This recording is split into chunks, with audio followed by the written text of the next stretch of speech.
বিসমিল্লাহির রাহমানির রাহিম। সূরা আল হাসর, আয়াত 23। তিনি আল্লাহ, তিনি ব্যতীত কোনো মাবুদ নেই। তিনি অধিপতি, তিনি পবিত্র, তিনি শান্তি, তিনি নিরাপত্তা বিধায়ক, তিনি রক্ষক, তিনি পরাক্রমশালী, তিনি প্রবল, তিনি অতীব মহিমান্বিত। যারা তার শরিক স্থির করে আল্লাহ তা হতে পবিত্র ও মহান। আয়াতের তাফসীর। তিনি আল্লাহ, যিনি ব্যতীত কোনো সত্য উপাস্য নেই। তিনি অধিপতি, পবিত্র, নির্বদ্ধ, নিরাপত্তা বিধায়ক, রক্ষক, পরাক্রমশালী, প্রবল, গর্বের অধিকারী।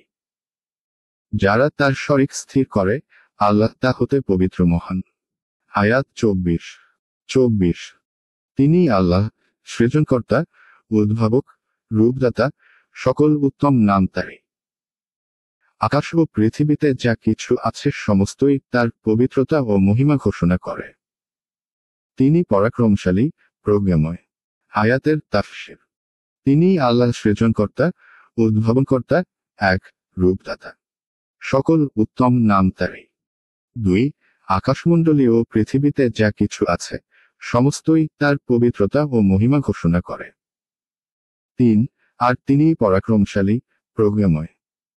4, এক, বলা হয় যে খালক্য এর অর্থ স্বীয় ইচ্ছানুযায়ী আন্দাজ ও অনুমান করা।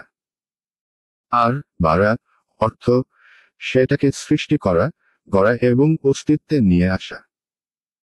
2, আসমায় ঘোষণা, সুন্দর নামাবলী এর আলোচনা সূরা আরাফ 7, 180 নং আয়াতে উল্লিখিত হয়েছে।